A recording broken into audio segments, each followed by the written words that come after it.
कहानी विथ योगेश्वरी में आपका स्वागत है। आज हम सुनेंगे मुंशी प्रेमचंद्र जी की लिखी हुई कहानी बलिदान। आइए कहानी सुनते हैं। मनुष्य की आर्थिक अवस्था का सबसे ज्यादा असर उसके नाम पर पड़ता है। मौजे बेला के मंगरू ठाकुर जब से कांस्टेबल हो गए हैं, उनका नाम मंगल सिंह हो गया है। अब उन्हें कोई मंगरू कहने का साहस नहीं कर सकता। कल्लू अहिर ने जब से हल्के के थानेदार साहब से मित्रता कर ली है और गांव का मुखिया हो गया है, उसका नाम कालिका दीन हो गया है। अब उसे कल्लू कहें तो आंखें लाल पीली करता है। इसी प्रकार हरक चंद्र कुर्मी अब हरखू हो गया है। आज से 20 साल पहले उसके यहाँ शक्कर बनती थी, कई हल्की खेती होती थी और कारोबार खूब फैला हुआ था। लेकिन विदेशी शक्कर की आमदनी ने उसे मटिया मेल कर दिया। धीरे धीरे कारखाना टूट गया, जमीन टूट गई, गाहक टूट गए और वह भी टूट गया। 70 वर्ष का बूढ़ा जो तकिएदार माचे पर बैठा हुआ नारियल पीता था, अब सिर पर टोकरी लिए खाद फेंकने जाता है। परंतु उसके मुख पर अब भी एक प्रकार की गंभीरता, बातचीत में अब भी एक प्रकार की अकड़, चाल ढाल से अब भी स्वाभिमान झलकता है। इस पर काल की गति का प्रभाव नहीं पड़ा। रस्सी चल गई पर बल नहीं टूटा। भले दिन मनुष्य के चरित्र पर सदैव के लिए अपना चिन्ह छोड़ जाते हैं। हरखू के पास अब केवल 5 बीघा जमीन है, केवल 2 बैल हैं, एक ही हल की खेती होती है। लेकिन पंचायतों में आपस की कलह में उसकी सम्मति अब भी सम्मान की दृष्टि से देखी जाती है।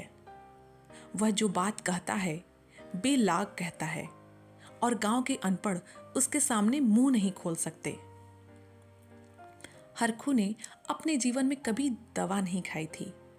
वह बीमार जरूर पड़ता, कुंवार मास की मलेरिया से कभी न बचता था, लेकिन 10-5 दिन में वह बिना दवा खाए ही चंगा हो जाता था। इस वर्ष कार्तिक में बीमार पड़ा और यह समझकर कि अच्छा तो हो ही जाऊंगा, उसने कुछ परवाह न की। परंतु अब की ज्वर मौत का परवान लेकर चला था। 1 सप्ताह बीता, दूसरा सप्ताह बीता, पूरा महीना बीत गया, पर हरखू चारपाई से न उठा। अब उसे दवा की जरूरत मालूम हुई। उसका लड़का गिरधारी कभी नीम की सीखें पिलाता, कभी गुर्ज का सत, कभी गदा पूर्णा की जड़, पर इन औषधियों से कोई फायदा न होता था। हरखू को विश्वास हो गया कि अब संसार से चलने के दिन आ गए। एक दिन मंगल सिंह उसे देखने गए। बेचारा टूटी खाट पर पड़ा राम नाम जप रहा था। मंगल सिंह ने कहा, बाबा, बिना दवा खाए अच्छे न होगे, कुनैन क्यों नहीं खाते? हरखू ने उदासीन भाव से कहा, तो लेते आना बेटा। दूसरे दिन कालिका दीन ने आकर कहा, बाबा, 2-4 दिन कोई दवा खा लो, अब तुम्हारी जवानी की देह थोड़े है कि बिना दवा दर्पण के अच्छे हो जाओगे। हरखू ने उसी मंद भाव से कहा, तो लेते आना बेटा, लेकिन रोगी को देख आना एक बात है, दवा लाकर देना उसे दूसरी बात है। पहली बात शिष्टाचार से होती है, दूसरी सच्ची संवेदना से। न मंगल सिंह ने खबर ली, न कालिका दीन ने, न किसी तीसरे नहीं ने। हरखू दालान में खाट पर पड़ा रहता। मंगल सिंह कभी नजर आ जाते तो कहता, भैया, वह दवा नहीं लाए। मंगल सिंह कतरा कर निकल जाते। कालिका दिन दिखाई देते तो उनसे भी यही प्रश्न करता, लेकिन वह भी नजर बचा जाते। या तो उसे सूझता ही नहीं था कि दवा पैसों के बिना तो आएगी नहीं, या वह पैसों को भी जान से प्रिय समझता था। 5 महीने कष्ट भोगने के बाद उसने ठीक होली के दिन शरीर त्याग दिया। गिरधारी ने उसका शव बड़ी धूमधाम के साथ निकाला, क्रियाकर्म बड़े हौसले के साथ किया। कई गांव के ब्राह्मणों को निमंत्रित किया। अब हरखू के खेत गांव वालों की नज़र पर चढ़े हुए थे। 5 बीघा जमीन कुएं के निकट, खाद पास से लदी हुई, मेड़ बांध से ठीक थी। उनमें 3-3 फसलें पैदा होती थीं। हरखू के मरते ही उन पर चारों ओर से धावे होने लगे। गिरधारी तो क्रियाकर्म में फंसा हुआ था। उधर गांव के मनचले किसान लाला ओंकार नाथ को चैन न लेने देते थे। नजराने की बड़ी बड़ी रकमें पेश हो रही थीं। कोई साल भर का लगान देने पर तैयार था, कोई नजराने की दूनी रकम का दस्तावेज लिखाने को तुला हुआ था। लेकिन ओंकार नाथ सबको टालते रहते थे। उनका विचार था कि गिरधारी के बाप ने खेतों को 20 वर्ष तक जोता है, इसलिए गिरधारी का हक सबसे ज्यादा है। वह अगर दूसरों से कम भी नजराना दे तो खेत उसी को देने चाहिए। जब गिरधारी क्रियाकर्म से निवृत्त हो गया और उससे खेती के बारे में पूछा गया तो गिरधारी ने रो कर कहा, सरकार, इन्हीं खेतों का ही तो आसरा है, जोतूंगा नहीं तो क्या करूंगा। ओमकार नाथ बोले, जोतो, खेत तुम्हारे हैं, मैं तुमसे छोड़ने को नहीं कहता, लेकिन तुम देखते हो ना, अब जमीन की दर कितनी बढ़ गई है। तुम 8 रुपए बीघे पर जोतते थे, मुझे 10 रुपए मिल रहे हैं और नजराने के 100 रुपए अलग से। तुम्हारे साथ रियायत करके लगान वही रखता हूं, पर नजराने के रुपए तुम्हें मुझे देने पड़ेंगे। गिरधारी बोला, सरकार, मेरे घर में तो इस समय रोटियों का भी ठिकाना नहीं है, इतने रुपए कहाँ से लाऊंगा। जो कुछ पैसे जमा थे दादा के काम में उठ गए, अनाज खलिहान में पड़े हैं, लेकिन दादा के बीमार हो जाने से उपज भी अच्छी नहीं हुई है, तो रुपए कहाँ से लाऊंगा सरकार। ओंकार नाथ बोले, यह सच है, लेकिन मैं इससे ज्यादा रियायत नहीं कर सकता। गिरधारी बोला, नहीं सरकार, ऐसा न कहिए, नहीं तो हम बिना मारे मर जाएंगे। आप बड़े होकर कहते हैं तो मैं बैल बछिया बेचकर 50 रुपए ला सकता हूं, इससे बेशी की हिम्मत मेरी नहीं पड़ती। ओमकार नाथ बोले, तुम्हारे साथ इतनी रियायत कर रहा हूं, मगर तुम इतनी रियायत पर भी खुश नहीं हो तो आगे हरि की इच्छा। नजराने में 1 पैसे की भी रियायत न होगी। अगर 1 हफ्ते के अंदर रुपए दाखिल करोगे तो खेत जोतने पाओगे, नहीं तो नहीं, मैं कोई दूसरा प्रबंध कर दूंगा। गिरधारी उदास और निराश होकर घर आया। 100 रुपए का प्रबंध करना उसके काबू के बाहर था। सोचने लगा, अगर दोनों बैलों को बेच दूं तो खेत के लिए क्या करूंगा। घर बेचूं तो यहां लेने वाला ही कौन है, और फिर बाप दातों का नाम डूबता है। 4-5 पेड़ हैं, लेकिन उन्हें बेचकर 25 रुपए या 30 रुपए से अधिक न मिलेंगे। अगर उधार मांगू तो उधार देगा कौन। गिरधारी को खाना पीना अच्छा न लगता, रात को नींद नहीं आती। खेतों के निकलने का ध्यान आते ही उसके हृदय में हूंक सी उठने लगती। हाय, वह भूमि जिसे हमने वर्षों जोता, जिसे खाद से पाटा, जिसमें मेड़े रखी, जिसकी मेड़े बनाई, उसका मजा अब दूसरा उठाएगा। वे खेत गिरधारी के जीवन का अंश हो गए थे। उसकी एक एक अंगुल भूमि उसके रक्त में रंगी हुई थी। उनके नाम उसकी जीवा पर उसी तरह आते थे जिस तरह अपने तीनों बच्चों के। कोई 24 था, कोई 22 था, कोई नाल बेला और कोई तलैया वाला। इन नामों के स्मरण होते ही खेतों का चित्र उसकी आंखों के सामने खींच जाता था। वह इन खेतों की चर्चा इस तरह करता मानो वे सजीव हैं, मानो उसके भले बुरे के साथी हैं। उसके जीवन की सारी आशाएं, सारी इच्छाएं, सारे मंसूबे, सारी मिठाइयाँ, सारे हवाई किले इन्हीं खेतों पर अविलंब थे। इनके बिना वह जीवन की कल्पना ही नहीं कर सकता था, और वे ही सब हाथ से निकले जाते थे। वह घबराकर घर से निकल जाता और घंटों खेतों की मेड़ों पर बैठा हुआ रोता, मानो उनसे विदा हो रहा है। इस तरह 1 सप्ताह बीत गया और गिरधारी रुपए का कोई भी बंदोबस्त न कर सका। 8वें दिन उसे मालूम हुआ कि कालिका दिन ने 100 रुपए नजराने देकर 10 रुपए बीघे पर खेत ले लिए। उस दिन घर में चूल्हा नहीं जला। ऐसा मालूम होता था मानो हरखू आज ही मरा है। लेकिन सुभागी यूं चुपचाप बैठने वाली स्त्री न थी। वह क्रोध से भरी हुई कालिका दिन के घर गई और उसकी स्त्री को खूब लथेड़ा। पड़ोसिनों ने भी उसका पक्ष लिया। उसका चित्त बहुत शांत हो गया। सुभागे तो पड़ोसियों की पंचायत में अपने दुखड़े रोती और कालिका दिन की स्त्री से छेड़ लड़ती।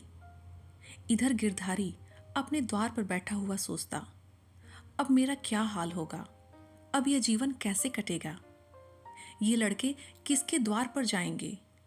मजदूरी का विचार करते ही उसका हृदय व्याकुल हो उठता था। इतने दिनों तक स्वाधीनता और सम्मान का सुख भोगने के बाद अधम चाकरी की शरण लेने के बदले वह मर जाना अच्छा समझता था।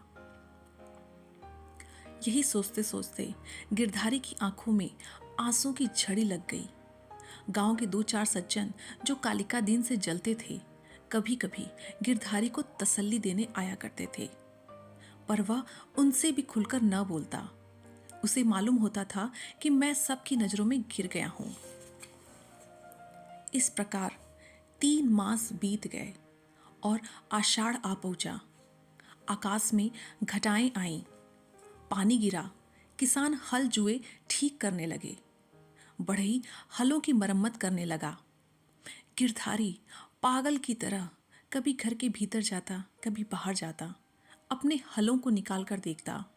इसकी मुठिया टूट गई है, इसकी फाल ढीली हो गई है, जुए में सैला नहीं है। देखते देखते वह एक क्षण अपने को भूल गया। दौड़ता हुआ बढ़ई के यहाँ गया और बोला, रज्जू, मेरे हल भी बिगड़े हुए हैं, चलो बना दो। रज्जू ने उसकी ओर करुण भाव से देखा और अपना काम करने लगा। गिरधारी को होश आ गया, नींद से चौंक पड़ा। ग्लानि से उसका सिर झुक गया, आंखें भर आईं और वह चुपचाप घर चला आया। गांव में चारों ओर हलचल मची हुई थी। कोई सन के बीज खोजता, कोई जमींदार के चौपाल से धान के बीज लिए आता था। कहीं सलाह होती किस खेत में क्या बोना चाहिए। गिरधारी ये बातें सुनता और जलहीन मछली की तरह तड़पता था। एक दिन संध्या समय गिरधारी खड़ा अपने बैलों को खुजला रहा था कि मंगल सिंह आए और इधर उधर की बातें करके बोले, गोई को बांधकर कब तक खिलाओगे, निकाल क्यों नहीं देते। गिरधारी ने मलिन भाव से कहा, हाँ, कोई गाहक आए तो निकाल ही दूं। मंगल सिंह बोला, एक गाहक तो हम ही हैं, हम ही को दे दो। गिरधारी अभी कुछ उत्तर न देने पाया था कि तुलसी बनिया आया और गरज कर बोला, गिरधारी, तुम्हें रुपए देने हैं कि नहीं, वैसा कहो। 3 महीने से हील हवाला करते चले आते हो, अब कौन खेती करते हो कि तुम्हारी फसल को अगोरे बैठे रहें। गिरधारी ने दीनता से कहा, सा, जैसे इतने दिनों माने हो, आज और मान जाओ, कल तुम्हारी एक एक कौड़ी चुका दूंगा। मंगल और तुलसी ने इशारों से बातें की और तुलसी भुनभुनाता हुआ वहां से चला गया। तब गिरधारी मंगल सिंह से बोला, भैया, तुम ही मेरे बैलों को खरीद लो, कम से कम कभी कभी आंख से देख तो लिया करूंगा। मंगल सिंह बोला, मुझे अभी तो कोई ऐसा काम नहीं, लेकिन घर पर सलाह करूंगा। गिरधारी, मुझे तुलसी को रुपए देने हैं, नहीं तो खिलाने को तो भूसा है मेरे पास। मंगल सिंह बोला, तुम्हारे बैल बहुत बदमाश हैं, कहीं मुझे परेशान न कर दे। सरल हृदय गिरधारी धमकी में आ गया। कार्यकुशल मंगल सिंह को सस्ता सौदा करने का अच्छा सुअवसर मिला। 80 रुपए जोड़ी की 60 रुपए में ठीक कर ली। गिरधारी ने अब तक बैलों को न जाने किस आशा से बांध कर खिलाया था। आज आशा का वह कल्पित सूत्र भी टूट गया। मंगल सिंह गिरधारी की खाट पर बैठे रुपए गिन रहे थे।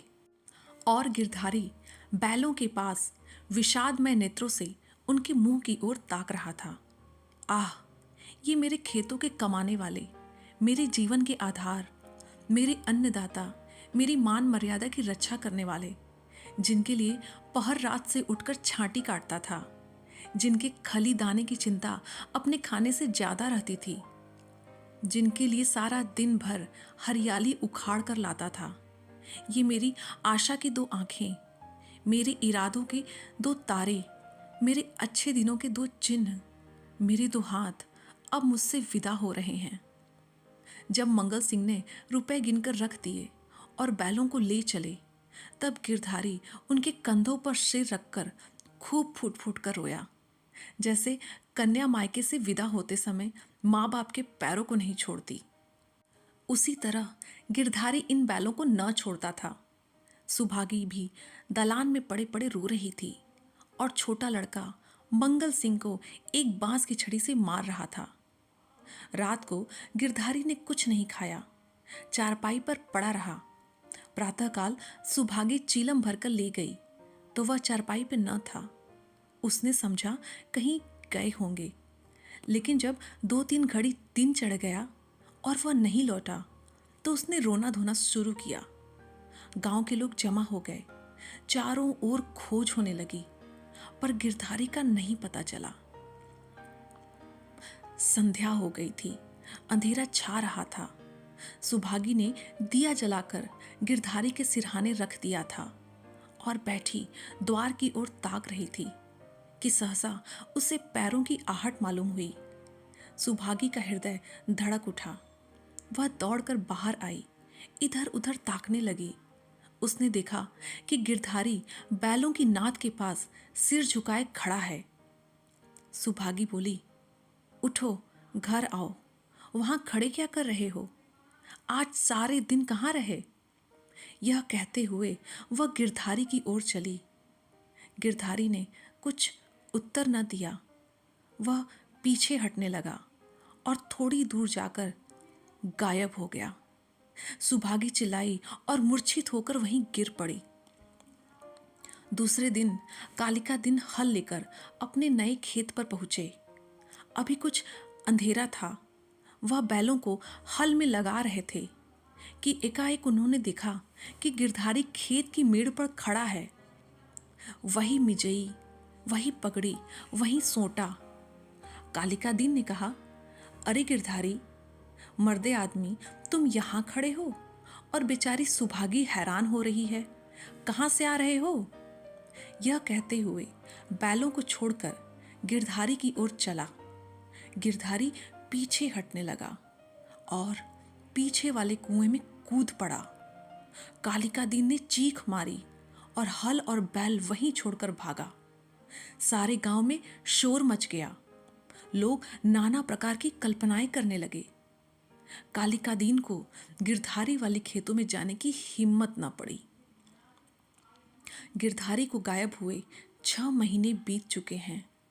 उसका बड़ा लड़का अब एक ईंट के भट्टे पर काम करता है और 20 रुपए महीना घर आता है। अब वह कमीज और अंग्रेजी जूता पहनता है। घर में दोनों जून तरकारी पकती है और जौ के बदले गेहूं खाया जाता है। लेकिन गांव में उसका कुछ भी आदर नहीं। अब वह मजूर है। सुभागी अब पराए गांव में आए कुत्ते की भांति दुबकती फिरती है। वह अब पंचायत में भी नहीं बैठती। वह अब मजदूर की माँ है। कालिका दीन ने गिरधारी के खेतों से इस्तीफा दे दिया है, क्योंकि गिरधारी अभी तक अपने खेतों के चारों तरफ मंडराया करता है। अंधेरा होते ही वह मेड़ पर आकर बैठ जाता है और कभी कभी रात को उधर से उसके रोने की आवाज भी सुनाई देती है। वह किसी से बोलता नहीं, किसी को छेड़ता भी नहीं। उसे केवल अपने खेतों को देखकर संतोष होता है। दिया जलने के बाद उधर का रास्ता बंद हो जाता है। लाला ओंकारनाथ बहुत चाहते हैं कि ये खेत उठ जाएं, लेकिन गांव के लोग उन खेतों का नाम भी लेने से अब डरते हैं। इसी के साथ यह कहानी यहीं समाप्त होती है और मैं योगेश्वरी आप सब से विदा लेती हूँ। यदि कहानी कहते समय मुझसे कहीं कोई त्रुटि हुई हो तो आप सबके सुझाव कमेंट बॉक्स में आमंत्रित हैं। यदि आप ऐसी ही साहित्यिक कहानियों में रुचि रखते हैं तो कृपया हमारे चैनल कहानी विथ योगेश्वरी को सब्सक्राइब करके इसे सपोर्ट करें। आपका समय शुभ हो। धन्यवाद।